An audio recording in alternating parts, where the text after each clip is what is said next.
여러분, 한 사람의 열정이 한 나라의 정신건강 시스템 전체를 바꿀 수 있다면 믿으시겠어요?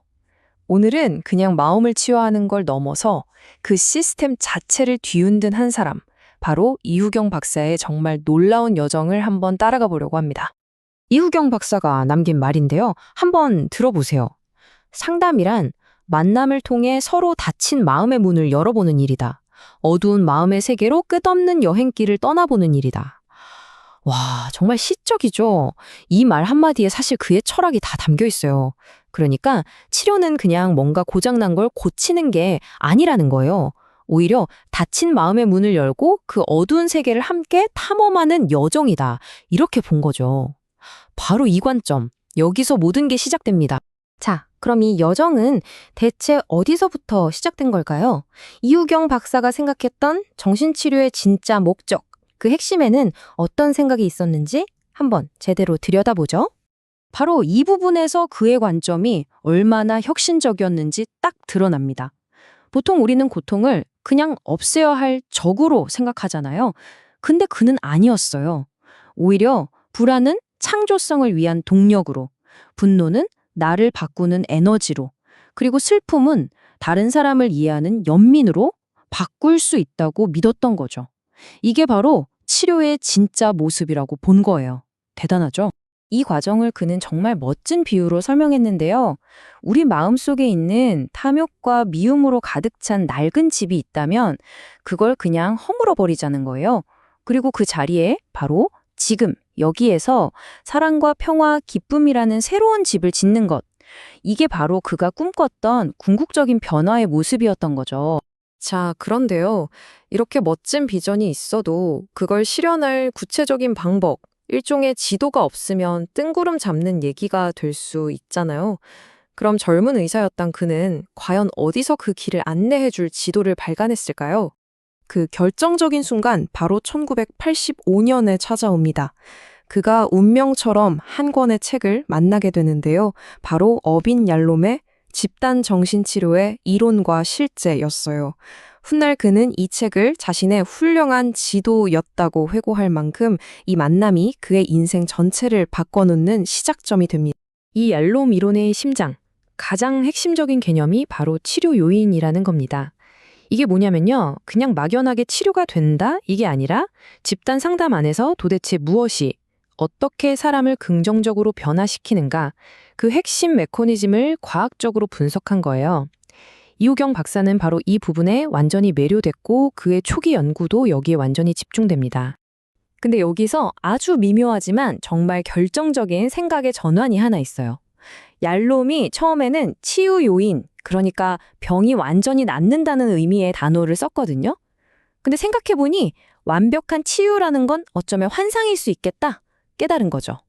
그래서 용어를 바꿉니다. 완치가 아니라 긍정적인 변화를 돕는 과정이라는 뜻의 치료 요인으로요. 아, 이거 정말 중요한 포인트예요. 치료는 마법이 아니라 끝없는 여정이라는 걸 인정한 거죠. 자, 이 타임라인을 보면 그의 초기 여정이 한눈에 들어오죠. 1985년에 얄롬의 책을 만나고 2년 뒤에 바로 그 연구로 상까지 받아요. 그리고 마침내 95년 한국집단치료센터를 설립합니다. 정말 승승장구하는 것 같았는데 2002년에 센터가 해체되는 큰 좌절을 겪게 되죠. 그리고 2005년 LPJ 마음건강으로 새로운 시작을 하게 됩니다. 와, 정말 한편의 드라마 같지 않나요? 그럼 이제 그의 가장 야심찼던 프로젝트, 바로 한국집단치료센터의 이야기로 한번 들어가 볼게요. 모든 걸 쏟아부었던 이 중요한 시도가 도대체 왜 현실의 벽 앞에서 무너질 수밖에 없었을까요? 센터가 문을 닫아야 했던 이유를 살펴보면 여러 가지가 있었어요. 핵심 동료들이 떠나고 수제자도 유학을 가버리고 이런 인력 문제도 컸죠. 하지만 정말 근본적인 한계는 따로 있었습니다. 바로 이거예요. 작은 개인 의원이라는 기반. 이 작은 기반 하나만으로는 집단 치료라는 거대한 운동을 사회 전체로 확산시키는 게 현실적으로 불가능했던 겁니다. 이게 진짜 핵심이었어요.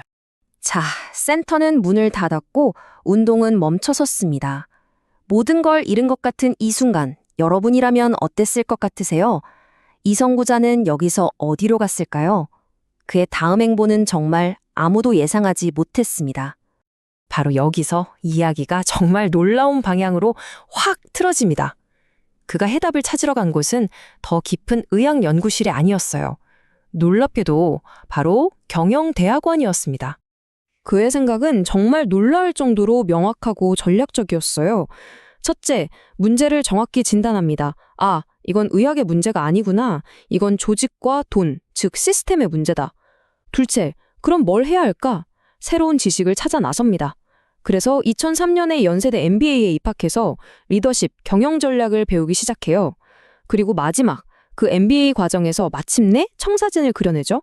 통합 정신건강 네트워크 벤처라는 구체적인 사업계획서라는 무기를 손에 쥐게 된 겁니다. 자, 이제 이야기의 마지막 장입니다. 실패를 통해 더 강력한 무기를 손에 쥔 그가 자신의 새로운 비전을 어떻게 눈부신 성공으로 이끌었는지 그 짜릿한 결과를 함께 확인해 보시죠. 드디어 2005년 이후경 박사는 LPJ 마음건강을 설립합니다. 혹시 LPJ가 뭔지 감이 오시나요? 맞습니다. Love, Peace, Joy. 바로 그가 처음에 말했던 사랑, 평화, 기쁨의 새 집을 짓는다는 초기 철학이 그대로 담긴 이름이죠. 그의 비전이 드디어 제대로 된 조직의 형태를 갖추게 된 순간이었습니다. 자, 이 새로운 도전의 시작은 어땠을까요? 뜻을 함께한 동료 15명, 여기서부터 시작했습니다. 하지만 이번엔 달랐습니다. 그가 만든 새로운 시스템은 강력했죠. 불과 8년 뒤 15명이었던 팀은 무려 80명으로 늘어납니다. 이 숫자, 이 성장세가 그의 모델이 제대로 작동했다는 가장 확실한 증거 아닐까요? 그리고 이 성장은 숫자로도 증명됩니다. 이 차트를 한번 보세요. 2005년 월 매출 5천만 원으로 시작했는데요. 2013년에는 얼마가 됐을까요? 무려 3억 원, 6배나 뛰어오른 겁니다. 이건 그냥 돈을 많이 벌었다는 의미를 넘어서요. 그의 비즈니스 모델이 그냥 뜬구름 잡는 이상이 아니라 정말로 지속 가능하고 강력한 시스템이라는 걸 보여주는 명백한 증거였죠. 자, 그래서 핵심이 뭐냐? 바로 이겁니다. 그는 과거에 자신의 첫 번째 센터를 실패하게 만들었던 바로 그 문제, 지속 가능한 다전문가 협력 모델을 마침내 성공적으로 만들어낸 겁니다. 이것이야말로 한국 정신건강 서비스 분야에 일어난 진짜 혁신이었어요. 결국 이후경 박사의 이 모든 여정은 우리에게 하나의 큰 질문을 던집니다. 한 분야의 깊은 의학적 전문성이 경계를 뛰어넘는 기업가적 비전과 만났을 때 과연 어떤 놀라운 일이 벌어질 수 있을까? 그의 이야기는 아마도 그 질문에 대한 가장 강력한 대답 중 하나가 아닐까 싶습니다.